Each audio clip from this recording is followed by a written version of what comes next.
لائے تھے اور لاہور میں شیراں والا جو مسجد ہے مولانا احمد علی لاہوری کی، وہاں 6 مہینے رہے۔ پاکستان بن گیا تو کتنا ہی عرصہ اپنے گھر والوں سے ان کی ملاقات نہیں ہو پائی تھی۔ وہ بھی یہاں گجرانوالہ میں ہمارے والد صاحب بھی رہے، بلکہ حافظ آصف صاحب کی مسجد میں دال بازار مسجد میں درس میں انہوں نے رکھا تو ایک بزرگ مجھے ملے، کہنے لگے ہمارے گھر کا جو میٹر ہے نا بجلی کا، وہ آج بھی آپ کے والد صاحب کے نام پر ہے، یعنی یہاں رہے۔ پھر بعد میں کلیم داخل کیے تو مسرور میں زمینیں لاٹ ہو گئی، کچھ حافظ آباد میں، تو وہاں چلے گئے، وہ گھر ان کو دے کے چلے گئے تھے۔ اور آپ کے گجرانوالہ میں اکثر جنڈیالہ گرو کے لوگ تھے۔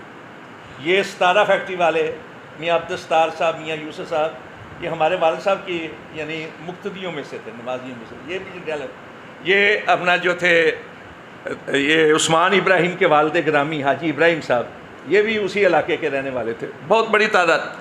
تو جب وہ لوگ آئے تو بکھرے پڑے تھے، کوئی پتہ نہیں تھا کوئی کہاں ہے۔ تو مولانا اسماعیل سلفی رحمۃ اللہ علیہ نے کہا کہ قیام پاکستان سے پہلے آل انڈیا اہل حدیث کانفرنس تھی، اور پنجاب کے اندر سید محمد شریف گریالوی رحمۃ اللہ علیہ کی زیر عمارت ایک تنظیم تھی جس کی سرپرستی کرتے تھے مولانا ثناء اللہ امرسری رحمۃ اللہ علیہ اور مولانا محمد ابراہیم میر سیالکوٹی اور دوسرے بزرگ۔ تو ان لوگوں کو جمع کرنا چاہیے، ایک تو ایک دوسرے کا ہم سہارا بنیں گے، مشکلات میں ان کے لیے معاونت ہوگی، اور دوسرا مل جل کر جب کام کریں گے تو تنظیم سازی کے جماعت بندی کی یہ شریعت کی طرف سے تلقین بھی ہے، تعلیم بھی ہے، اور سونے نبی صلی اللہ علیہ وسلم کا حکم بھی ہے۔ مولانا عطاء اللہ حنیف رحمۃ اللہ علیہ، حجازی صاحب سے تھوڑا سا میں نے ان کو بعد میں بتایا، مولانا عطاء اللہ حنیف بھی شاگرد تھے حضرت حافظ محمد گوندلوی رحمۃ اللہ علیہ، اور رہنے والے تھے یہ بوجھیاں کے، اور بوجھیاں کے اندر بہت بڑی تعداد تھی اہل حدیث کی، اور بڑے علماء تھے وہاں۔ چنانچہ مولانا عبدالعظیم انصاری رحمۃ اللہ علیہ نے باقاعدہ ایک کتاب لکھی ہے تذکرہ علماء بوجھیاں۔ آپ کے جامعہ اسلامیہ میں ہمارے ایک بزرگ ہوا کرتے تھے حضرت قاری محمد یحییٰ رحمۃ اللہ علیہ، وہ بھی بوجھیاں کے تھے، اور ان کے والد گرامی بھی شہید ہو گئے تھے پاکستان کے قیام کے وقت میں۔ تو اصل میں رہنے والے بوجھیاں کے تھے، تعلیم انہوں نے حاصل کی تھی حافظ محمد گوندلوی رحمۃ اللہ علیہ سے، بعد میں چلے گئے تھے فرید کوٹ میں۔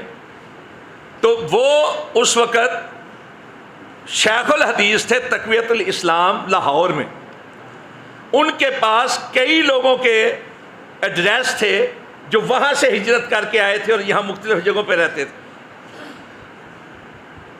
چنانچہ ان کی ڈیوٹی لگی کہ آپ علماء کرام سے رابطہ کریں، ان کو دعوت دیں۔ ایک دن طے ہوا 24 جولائی 1948 کہ جتنے علماء ممکن ہوں ان کو بلائیں آپ تقویت الاسلام کے اندر۔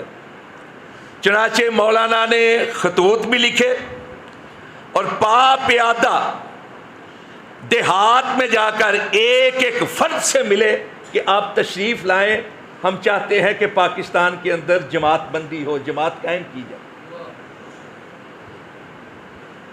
آج لوگ مختلف قسم کی باتیں کرتے ہیں مرکزی جمعیت اہل حدیث کے حوالے سے، میں یہ عرض کروں، مرکزی جمعیت اہل حدیث پاکستان ہمارے اسلاف کی جماعت ہے، متقی لوگوں کی بنائی ہوئی جماعت ہے۔ اس سے ساعل التقویٰ کی صحیح تصویر اگر ہے تو مرکزی جمعیت اہل حدیث پاکستان،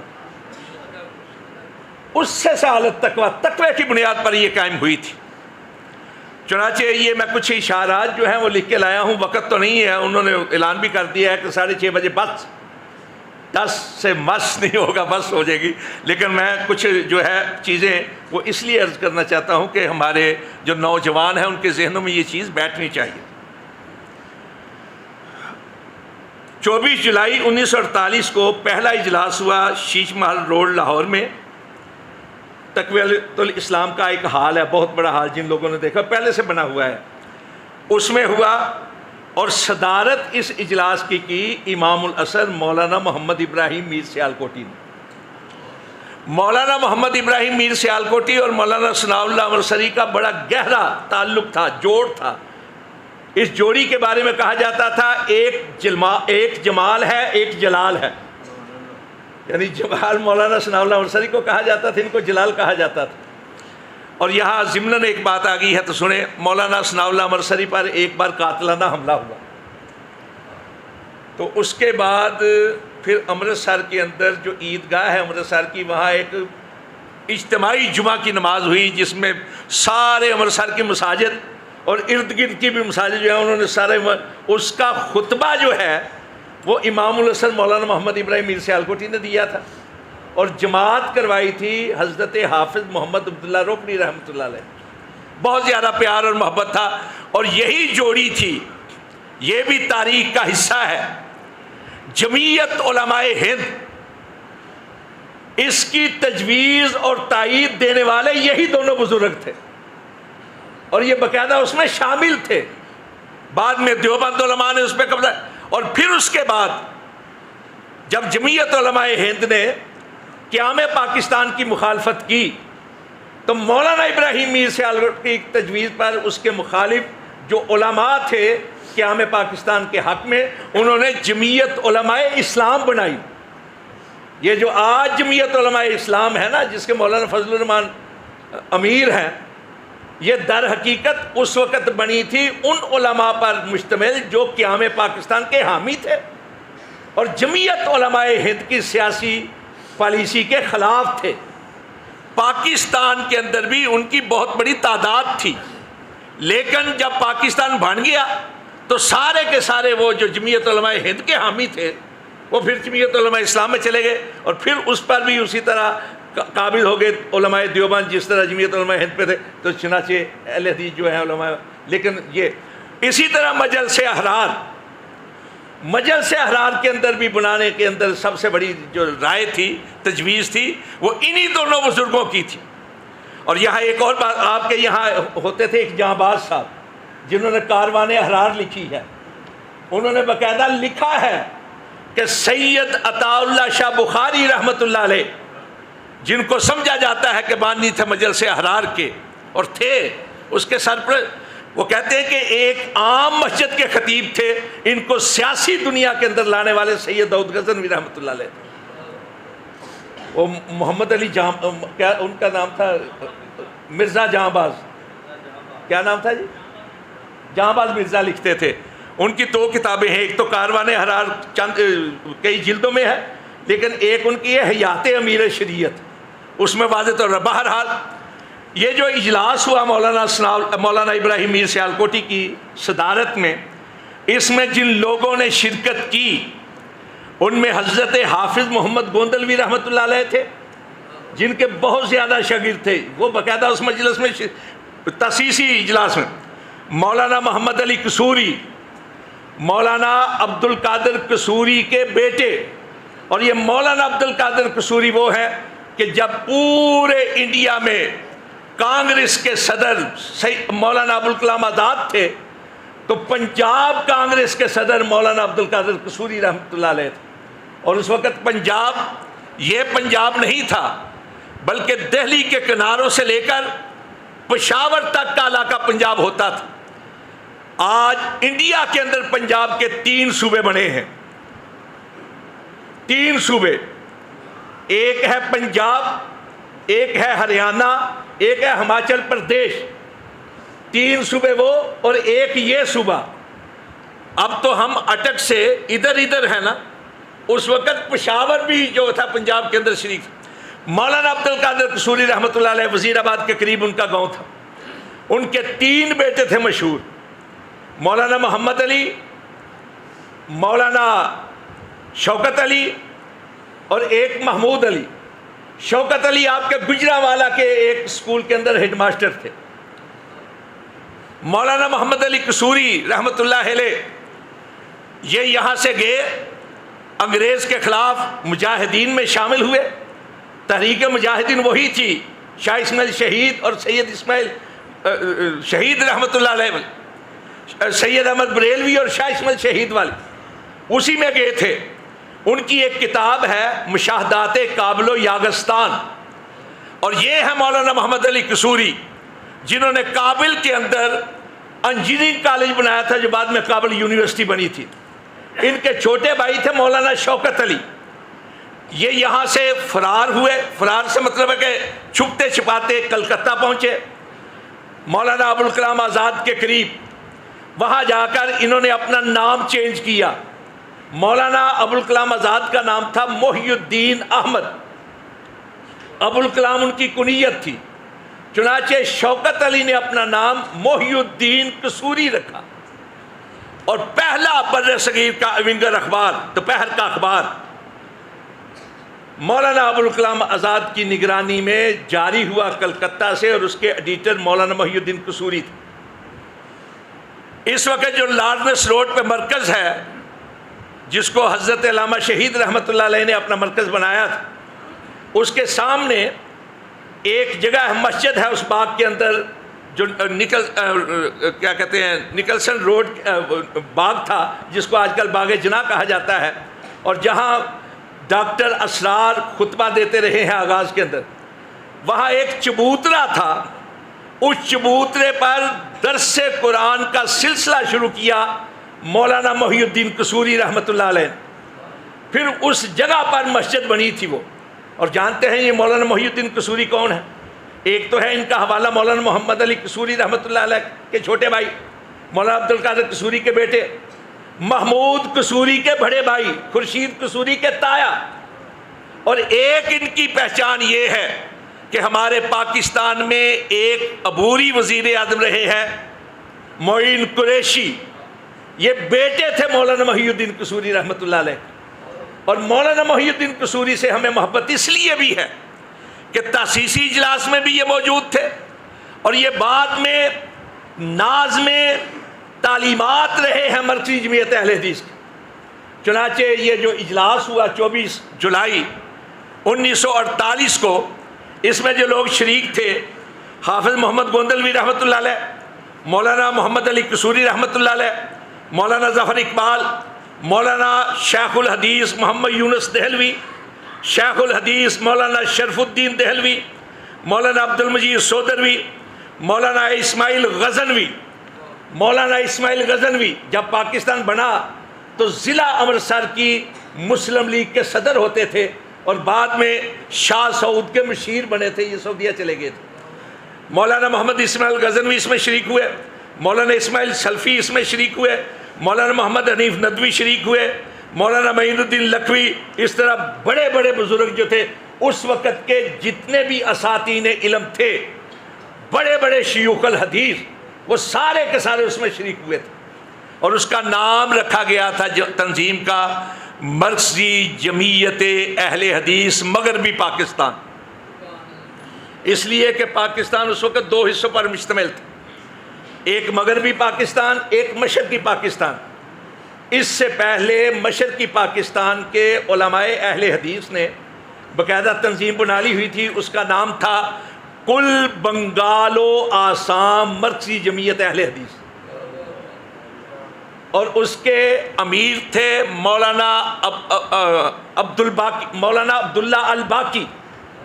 دو بھائی تھے بڑے مشہور، یہ پارلیمنٹ کے ممبر بھی رہے ہیں، مولانا عبداللہ الباقی، اور دوسرے تھے مولانا عبداللہ، ان کا نام بھی عبداللہ تھا، یہ الباقی تھے، وہ ذہن سے نکل گئے، یہاں ہوگا ضرور. حافظے کمزور ہو جاندے ہیں نا جی، کی قریب عبداللہ الکافی. یہ دو بھائی تھے. پہلے بھائی جو ہے یہ امیر رہے، جب یہ فوت ہو گئے تو دوسرے بھائی جو ہیں ان کو امیر بنا لیا گیا. بعد میں جب یہاں مرکزی جمعیت اہل حدیث مغربی پاکستان بنی تو انہوں نے کل بنگال و آسام کاٹ کے انہوں نے بھی اپنا نام رکھ لیا مرکزی جمعیت اہل حدیث مشرقی پاکستان. اس پہلے تاسیسی اجلاس میں 3 عہدیدار منتخب کیے گئے، اور یہ سلسلہ آج تک جاری ہے. باقی کہا گیا کہ یہ 3 جو ہیں عہدیدار یہ باہمی مشاورت سے باقی عہدے جو ہیں وہ کر لیں گے. 3 عہدے جو ہیں منتخب کیے گئے. ایک تھا صدر، امیر نہیں کہلاتے تھے اس وقت، صدر یہ سید داؤد غزنوی رحمۃ اللہ علیہ بنے.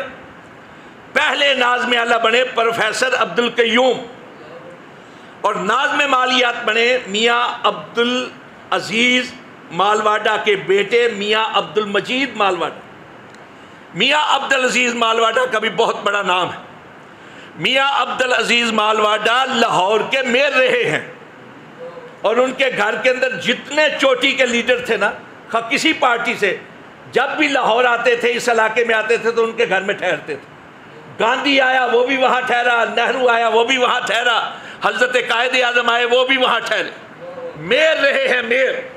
ان کے بیٹے میاں عبدالمجید مالواڈا یہ ناظم مالیات بنے، اور میاں عبدالمجید مالواڈا تا دم حیات ناظم مالیات رہے ہیں فوت ہونے تک، مرسی جمعیت اہل حدیث کے۔ صدر اور امیر کی جو بحث ہے آپ صاحب، ہوا یہ کہ روپڑی جو بزرگ تھے، گھر کی بات ہے بتانی چاہیے تاریخ، وہ کہتے تھے صدر کیا ہوتا ہے، امیر کہیں۔ اور یہ علماء کرام کہتے تھے کہ امارت جو ہے نا، امارت کا مطلب یہ ہوتا ہے وہ آدمی جو حدود بھی جاری کر سکے۔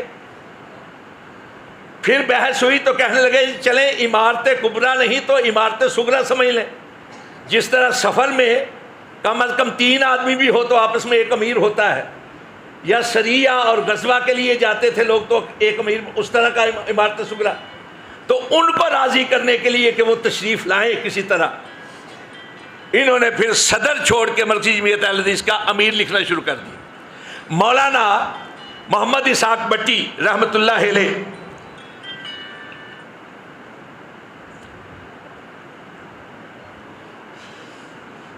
انہوں نے تاریخ لکھی۔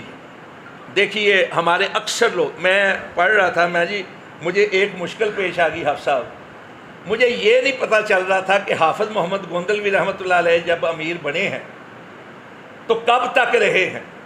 سال کا تو مجھے پتا تھا کہ 74 تک رہے ہیں، اور 74 تک رہے ہیں، لیکن تاریخ اور مہینے کی پتہ میں نے سرچ کرنی شروع کر، لوگوں نے بڑا لکھا ہے حضرت حافظ محمد گوندلوی رحمۃ اللہ علیہ پر، ان کی شخصیت کے حوالے سے، ان کی تعلیم کے حوالے سے، ان کی علمیت کے حوالے سے، ان کی ذہانت کے حوالے سے بہت کچھ لکھا، ان کے حافظے کے حوالے سے۔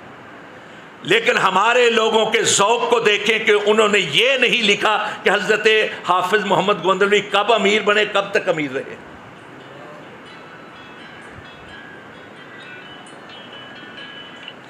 مصیبت یہ، میں بند بھی کیا کرو جی، بند آپ ہی تکبیر نہیں، دل سوزی نہ سنو۔ تو حضرت حافظ صاحب جو ہیں، میں پھر اپنا اختصار کے ساتھ، مرکزی جمعیت اہل حدیث مغربی پاکستان کی مجلس عاملہ 21 ارکان پر مشتمل تھی۔ صدر، ناظم اور خزانچی بحیثیت عہدہ رکن تھے۔ ارکان میں، مجلس عاملہ کے ارکان میں مولانا میر سیالکوٹی رحمۃ اللہ علیہ، حافظ محمد گوندلوی رحمۃ اللہ علیہ، مولانا محمد اسماعیل سلفی رحمۃ اللہ علیہ، مولانا اسماعیل غزنوی رحمۃ اللہ علیہ، مولانا حنیف ندوی رحمۃ اللہ علیہ، مولانا عطاء اللہ حنیف رحمۃ اللہ علیہ، مولانا محی الدین احمد قصوری رحمۃ اللہ علیہ، مولانا محمد علی قصوری رحمۃ اللہ علیہ، مولانا ظفر اقبال رحمۃ اللہ علیہ، مولانا حافظ عبداللہ روپڑی رحمۃ اللہ علیہ۔ حافظ عبداللہ روپڑی صاحب مجلس عاملہ کے رکن تھے۔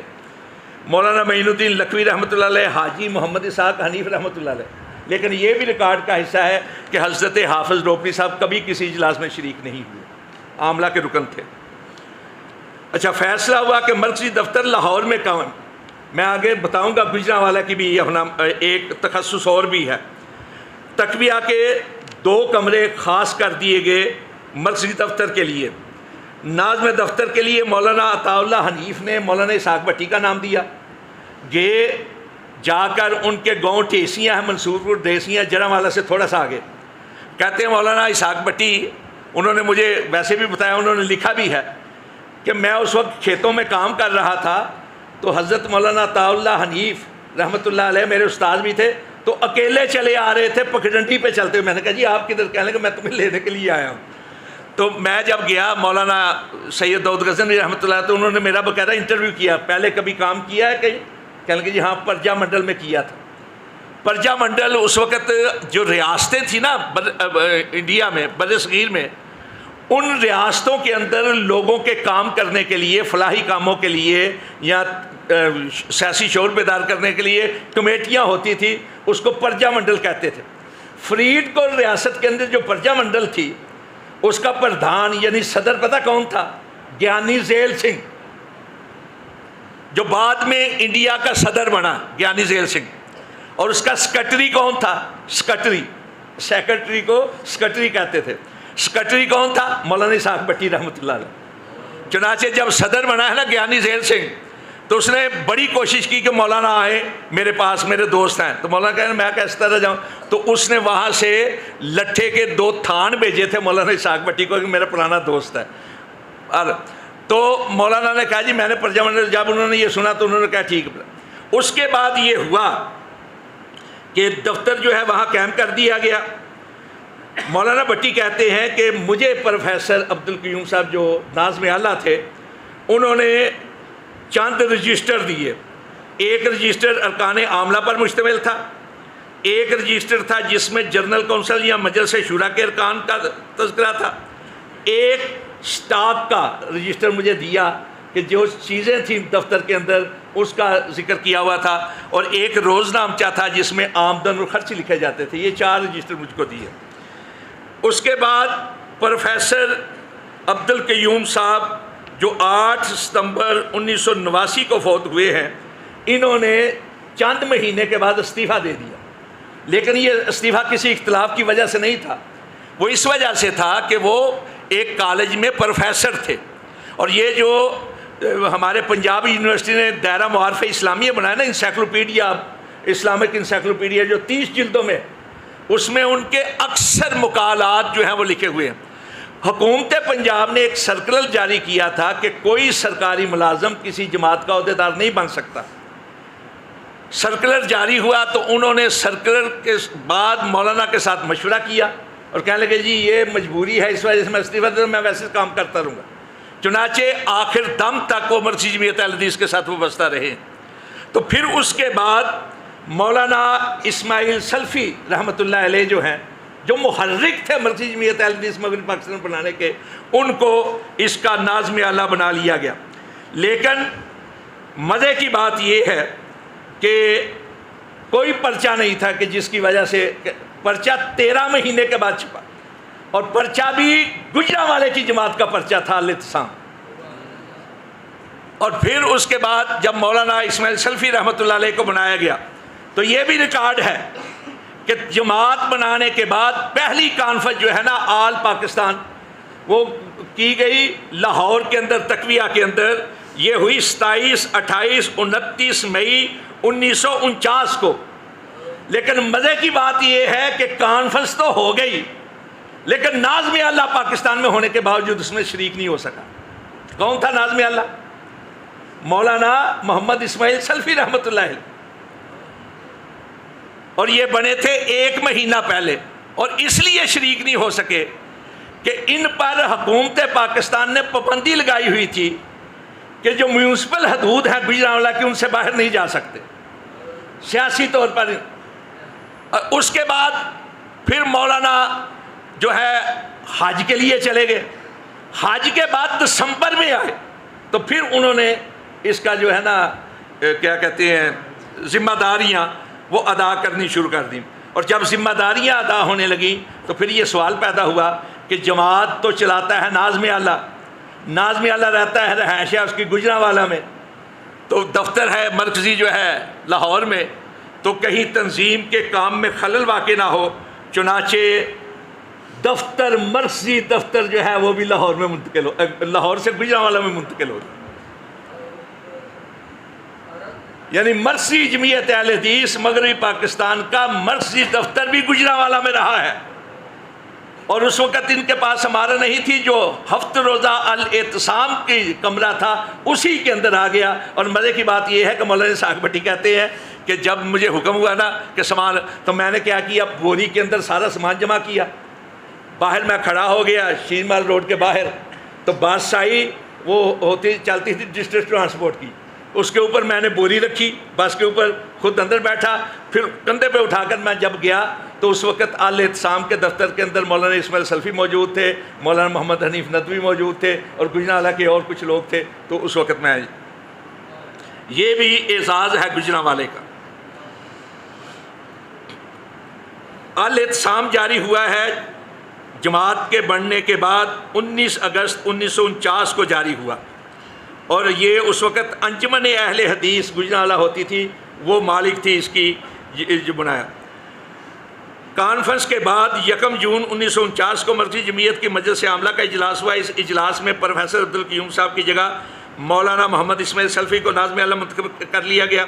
مولانا اسماعیل کانفرنس میں شریک نہ ہو سکے، نہ اس اجلاس میں، یعنی جس میں منتخب ہوئے اسی اجلاس میں بھی شریک نہیں ہو سکے۔ حکومت پنجاب نے ان کو گجرانوالہ کی میونسپل حدود تک نظر بند کر رکھا تھا، باہر نکلنا ممنوع تھا۔ یہ پابندی جولائی کے آخر یا اگست کے شروع میں ختم ہوئی۔ پابندی ختم ہوئی تو مولانا ستمبر کے وسط میں حج بیت اللہ کے سفر پر روانہ ہو گئے، وہاں سے نومبر 1949 کو واپس تشریف لائے۔ اس دوران میں مولانا عطا اللہ حنیف ناظم اعلیٰ کے طور پر کام کرتے رہے۔ باقاعدہ طور پر مولانا اسماعیل سلفی نے دسمبر 1949 میں نظامت علیہ کی ذمہ داری سنبھالی۔ جماعتی کام کا اصل ذمہ دار ناظم اعلیٰ ہوتا ہے، وہ میں بات آپ کو بتا چکا ہوں۔ ناظم دفتر کی تنخواہ مقرر ہوئی جی 90 روپے، اور اس لیے 90 روپے مقرر ہوئی کہ ایک انہوں نے ناظم دفتر کا کام کرنا ہے، دوسرا الاعتصام کے معاون مدیر کے طور پر، تو طے یہ ہوا 45 روپے تو مرکز دے گا، اور 45 روپے جو ہے نا انجمن اہل حدیث گجرانوالہ دیا کرے گی۔ ان کو ملتے تھے 90 روپے اس طرح، اور مولانا محمد حنیف ندوی چونکہ مدیر اعلیٰ تھے، ان کو 100 روپیہ ماہانہ ملتا تھا، اور وہ سارے کا سارا انجمن اہل حدیث گجرانوالہ دیا کرتی تھی۔ بعد میں پھر ایک اجلاس میں الاعتصام جو ہے اس کو مرکزی جمعیت اہل حدیث مغربی پاکستان نے اپنی تحویل میں لے لیا، تو سارا خرچہ پھر وہی دیتے تھے۔ یہ میں اختصار کے ساتھ کر رہا ہوں چونکہ 3 منٹ رہ گئے ہوں۔ بہرحال میں عرض کرنا یہ چاہ رہا تھا کہ حضرت سید داؤد غزنوی رحمۃ اللہ علیہ اس کے امیر رہے۔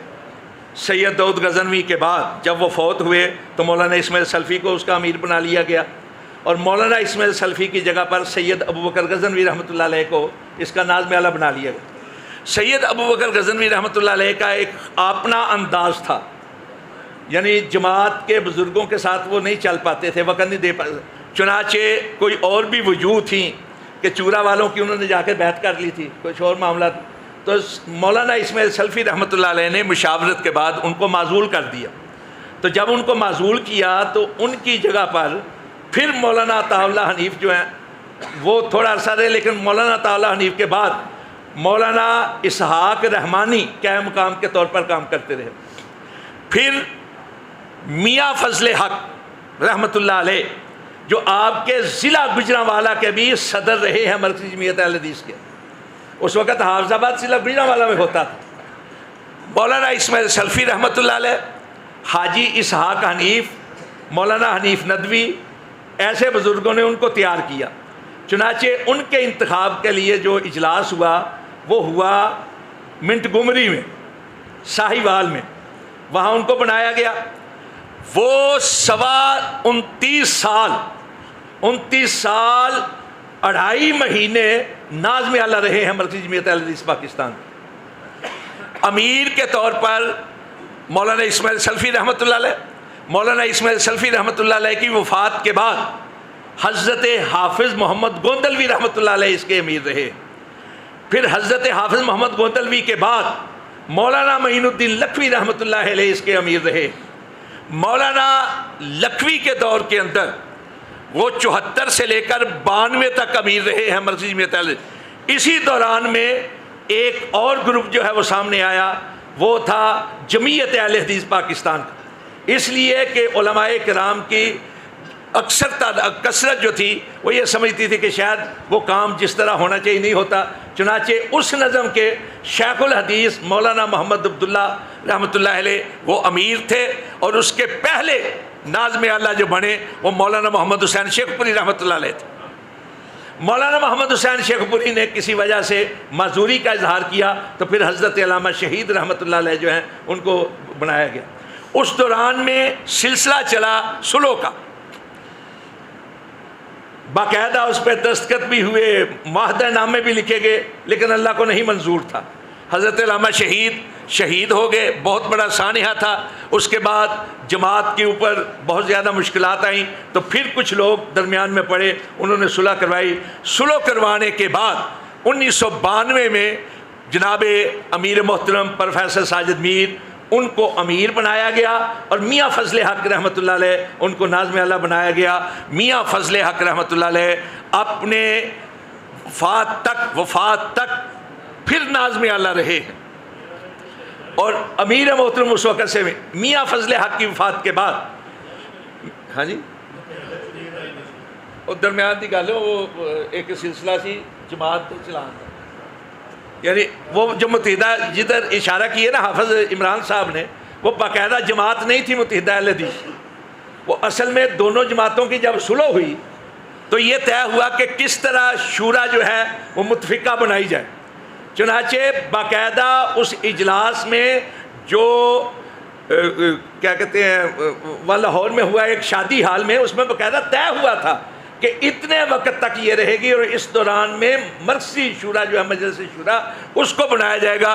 اس کے لیے امیر بنایا گیا حضرت حافظ محمد یحییٰ، ان کو امیر بنایا گیا، اور ہاں جی میر صاحب ناظم اعلیٰ بنائے، ان کو امیر بنایا گیا عبوری دور کے لیے، اور باقاعدہ یہ طے تھا کہ مرکزی جمعیت اہل حدیث بحال کی جائے گی۔ اس کی بحالی کے لیے جو ایک وقت طے تھا، وقت متعین، اس میں ان کو امیر بنایا گیا، اور پروفیسر ساجد میر صاحب کو اس کا ناظم اعلیٰ بنایا گیا۔ درمیان میں کچھ اور باتیں بھی ہیں جو دکھ کے ساتھ برداشت تو کر سکتے ہیں، بیان نہیں کر سکتے۔ اس کے بعد پھر 92 کے اندر یہ طے ہوا کہ دونوں امیر جو تھے جماعتوں کے وہ سرپرست بن جائیں گے۔ چنانچہ مولانا محمد عبداللہ رحمۃ اللہ علیہ شیخ الحدیث وہ بھی سرپرست بن گئے، مولانا معین الدین لکھوی رحمۃ اللہ علیہ کو بھی سرپرست بنا لیا گیا، اور امیر منتخب ہوئے مرکزی جمعیت اہل حدیث پاکستان کے۔ مغربی پاکستان سے پاکستان کا نام اس وقت چینج ہوا جب سکوت ڈھاکہ ہوا ہے، جب مشرقی پاکستان بنگلہ دیش بن گیا تو پھر اس کو صرف پاکستان کہا جانے لگا۔ تو امیر محترم اس کے امیر بنے، حضرت میاں فضل حق جو ہے ناظم اعلیٰ بنے۔ میاں فضل حق صاحب کے بعد میاں محمد جمیل صاحب اس کے ناظم اعلیٰ بنے۔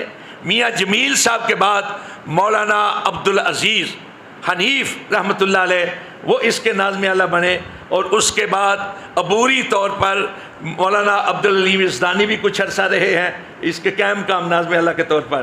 پھر اس کے بعد جو ہے انتخاب ہوا تو حضرت حافظ عبد الکریم وہ ناظم اعلیٰ، اور میر صاحب میر۔ باقی میں 2 منٹ زیادہ لے لینا، معذرت چاہنا، اقول قولی ھذا استغفر اللہ۔